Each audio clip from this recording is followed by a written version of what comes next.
Hello everyone, my name is Christian. Welcome to my hobby blog.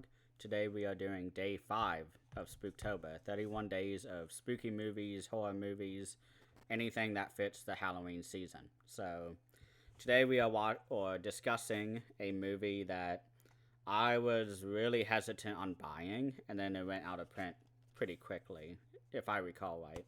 But this is an AGFA plus Bleeding Skull release with the slipcover. Uh, this movie is very bizarre, and it is from 19 something. It's a 2022 remaster of an older movie that they don't provide the date of. This edition is the uncut edition of both films. This is a double feature. This is Fuck the Devil and also Fuck the Devil 2 Return of the Fucker. This movie is, I don't even know if it can be called a movie because both of these combined is only an hour. Each part of these, this duology, I guess, is 30 minutes long, and I had a whole lot of fun. Basically, there's not really a story. They have a whole thing about it, but basically a family, all members in the family are all huge fans of Evil Dead 2, and they buy a new VHS tape of Evil Dead 2, and it ends up being haunted. And then the spirit from Evil Dead 2 comes out of the machine and starts wreaking havoc on this poor family.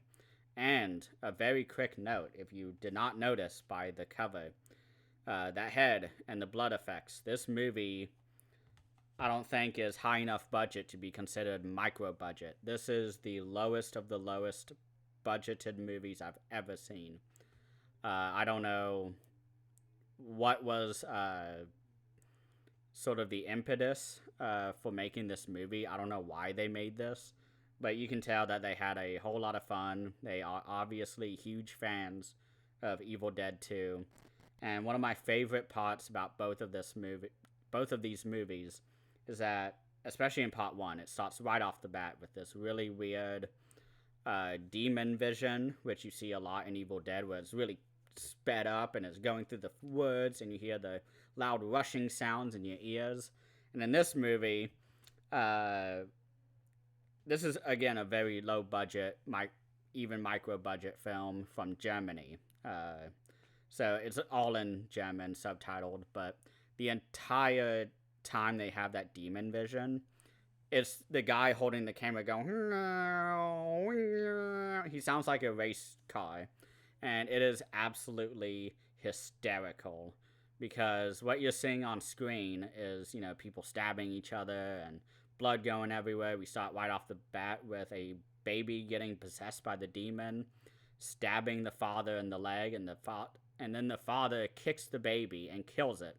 And they just put a Beanie Baby right there and prop it up with like some cardboard, and then he slowly kicks it and it falls away, and then the demon escapes that body and then goes and inhabits the father, who then decapitates the baby.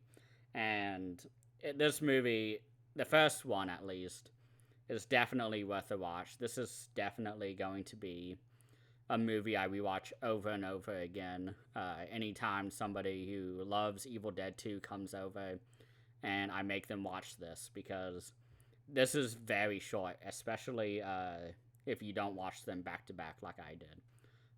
This could be watched during a lunch period, maybe in school. Like, that's how short it is. And it does not waste any time at all. I think that's something I really respect, because I watched not only Hero last night, but what else? Oh, The Craft. There were portions of The Craft where it just really slowed down, and the length of the movie, I think, was an hour and 40 minutes, maybe an hour 39, which is a little too long. But this movie, it's 30 minutes.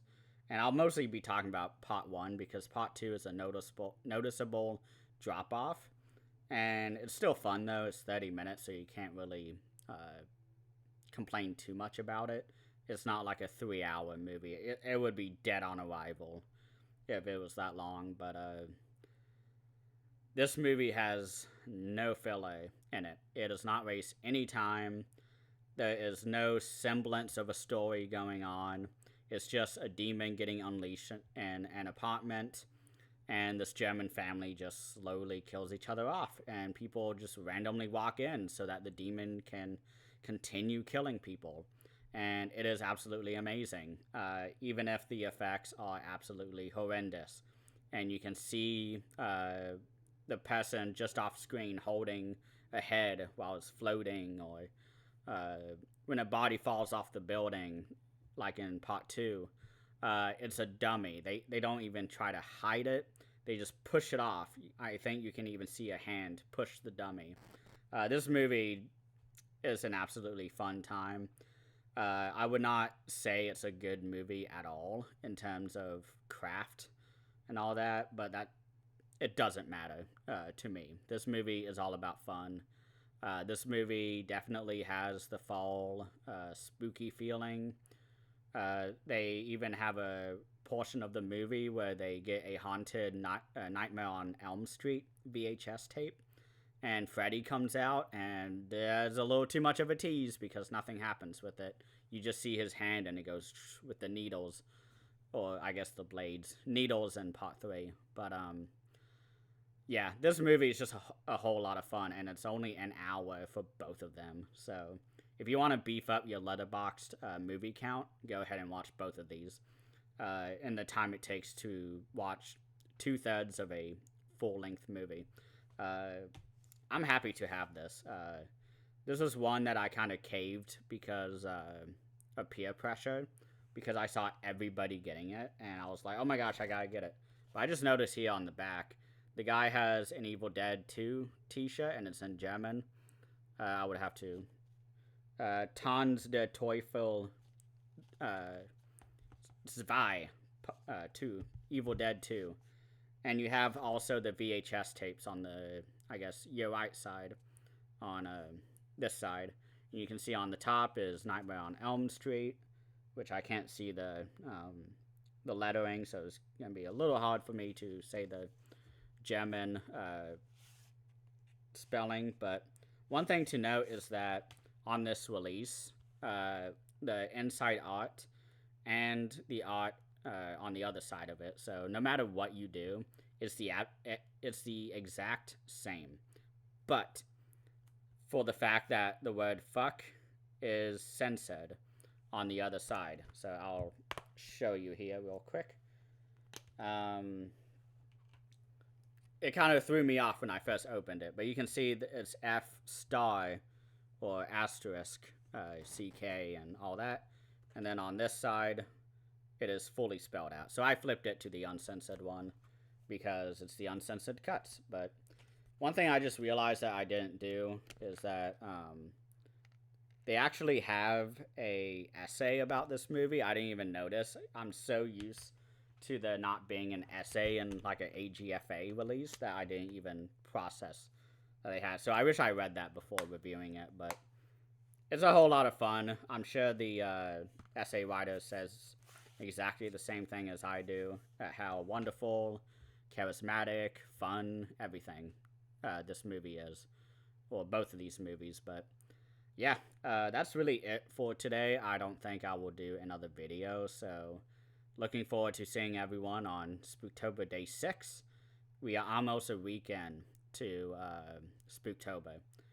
It's not going as fast as I feel. It feels pretty slow, actually. So thank you all so much for watching, and please have a great rest of the day.